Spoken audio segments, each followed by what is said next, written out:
What's up guys, today's video I am gonna do a detailed review and pick the top 5 best laptops for students 2022. After doing proper researches, we came to the conclusion that meets the best in terms of overall. Kindly leave a like if you find this helpful, and I'd appreciate if you subscribe to my channel and turn on post notifications if you haven't. We will be also providing affiliates link to purchase from Amazon. Kindly use to for best offers and purchase from anywhere in the world. We'll be back with more videos. The display looks massive, mostly due to the slim bezels on 3 of its sides. The ones on the left and right are just 5.7mm thick, while the one on the top is a little thicker so it can accommodate the webcam. The bottom bezel is much wider, but you don't see most of it since the clever hinge mechanism hides the bottom portion of the lid, behind the laptop's body. This also lifts the bottom of the laptop up by 2 degrees, which offers a better ergonomic typing position.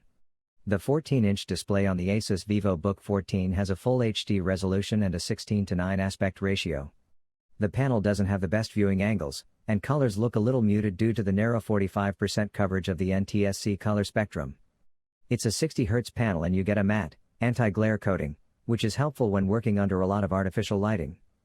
The keyboard area is a single piece of plastic and there isn't any flex in the keyboard even with rigorous typing. The keys have comfortable travel, are well spaced, and have 3 levels of backlighting. The size of the trackpad is fairly generous and tracking is smooth. You get a fingerprint sensor in the top right corner of the trackpad, which worked well for us. The Asus VivoBook 14 offers a decent selection of ports for a 14-inch laptop. You get 2 full-sized USB ports, one USB 2.0 and a second USB 3.1 Gen 1, a USB Type-C port, an HDMI output, a headphone/microphone combo port, and a microSD card slot. The latter is a little disappointing to see as we would have found more use for a full-sized SD card slot. The IdeaPad 3 comes with a compact 14-inch display running at a resolution of 1920 by 1080 pixels, and it's a reasonably bright and crisp screen. The bezels around the display are thicker than you'll find on the very best laptops out there, and the viewing angles and maximum brightness aren't particularly top-notch, but this is a laptop that you need to judge in relation to its price, and for the money it costs we were very satisfied. Was fitted with 4GB of RAM and 128GB of SSD internal storage. You wouldn't really want to try and run Windows 10 on anything less, but again you can get by with this sort of spec. We tried some web browsing, some emailing, and some media playing on the Lenovo IdeaPad 3, and everything moved along at a fair clip. If you really try and overload the laptop with a lot of browser tabs or a lot of open applications you might run into problems, however. It is worth noting that the Lenovo IdeaPad 3 stayed nice and quiet during our time with it, with the fans only spinning up occasionally when the laptop was put under pressure. Note that the computer comes with the restricted Windows 10 mode enabled. You can switch to Windows 10 proper for free in about a minute, but you do lose some benefits in terms of performance and security.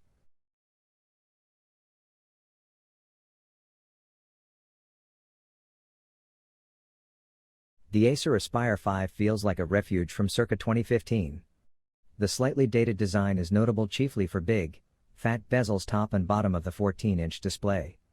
That said, slim side bezels at least ensure fairly compact overall proportions. At 1.7 kg and 17mm thick, portability is decent and is aided by the compact 45 watts power supply. If you want something more stylish, head to our Asus VivoBook 15 versus Acer Aspire 5 comparison. The Asus is a slicker looking laptop for a similar price, but there are compromises elsewhere. It's worth noting the power supply uses an old school barrel connector. The Aspire 5 does have USB Type-C connectivity, but only for data. You can't charge it via USB-C, more's the pity. Still, one fringe benefit of the relative bezel bulge is plenty of space up top for proper webcam location. Your zoom accomplices won't have to suffer the up-nose angle that blights some slim bezel laptops, at least. Another design throwback is the somewhat stingy plastic trackpad. If you've tried one of the modern-style larger glass-top trackpads, it's awfully hard to revert. The Acer's trackpad feels constrained, limiting and a little cheap by comparison. Still, it's reasonably solid, which is a sentiment that applies more broadly to the Acer Aspire 5. With its metal keyboard surround and screen enclosure, it feels ready to take a beating. The only exception is the keyboard. The bed is prone to a bit of bounce. The screen hinge is likewise robust, if anything it's a bit too stiff. Try to lift the Aspire 5 screen lid single-handedly and the entire chassis comes along for the ride. Bummer. As for ports and connectivity, on the right-hand side of the chassis you'll discover a plain old USB Type-A 2.0 socket and a headphone jack.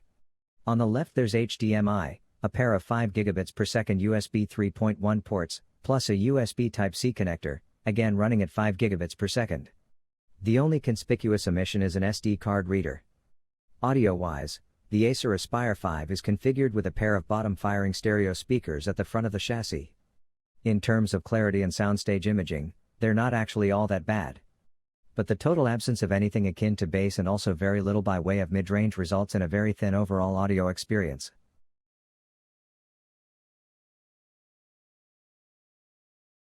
The HP Pavilion X360 Convertible 14, DW0097NR, is a competent convertible laptop for handling the day-to-day workload of a work-from-home or distance learning experience. It also offers some unique features, including a rare cellular option and a full-sized SD card slot.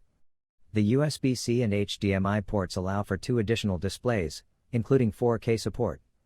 While these attributes work in the Pavilion X360's favor, its middling performance and underwhelming battery life make other laptops we've tested in its price range seem like a better deal. HP's Pavilion X360 14 emerges from its box a bit on the heavy side, though that'd only be an issue if you actually traveled with it. Our review unit boasts the rather generic natural silver exterior. A narrow band of silver runs around the edge of the dark ash silver keyboard deck. Because the Pavilion is a 360-degree convertible, it flips smoothly from clamshell back into tent mode, supporting its own weight. During a year when we've been stuck inside most of the time, I've grown to appreciate laptops that can serve as portable entertainment centers during off hours. Above the keyboard lies an unobtrusive grille from which the Pavilion X360 14 vents its warm air. The laptop puts out a steady whoosh of fan noise, even occasionally during routine tasks such as typing this review. It's both soft and fairly constant enough, however, to fade into the background as white noise. HP's display is passable, a common quality level among lower-priced laptops.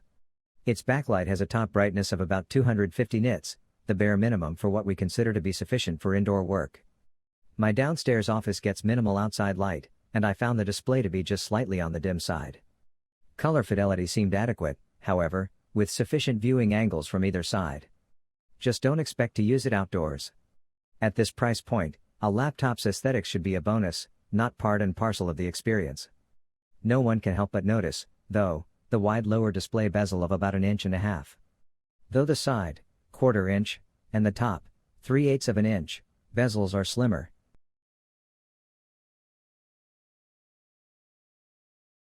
The Asus TUF Gaming lineup of laptops have always included good mid-range components for gaming on the go, and this year's model improves on the formula with even more powerful graphics components.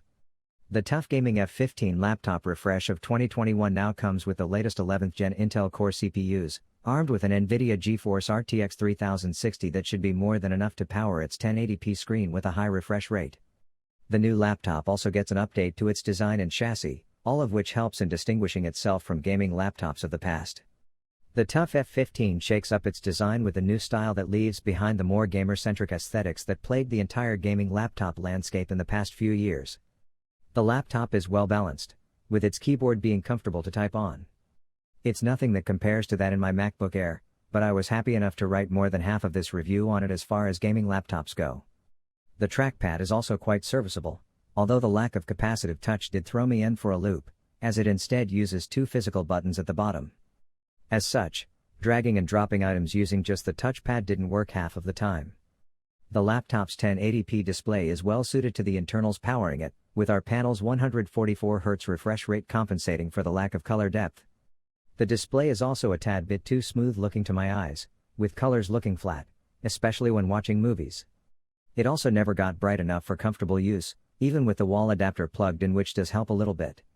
That's where the I/O ports can come in handy, with HDMI and even Thunderbolt 4.0 to expand your screen estate.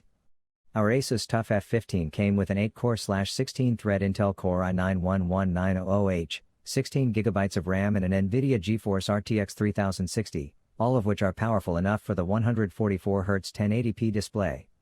For testing performance we chose a variety of game titles such as Horizon Zero Dawn, Assassin's Creed Valhalla, Watch Dogs Legion, Cyberpunk 2077 and Shadow of the Tomb Raider. Here's how the hardware fared against them at 1080p.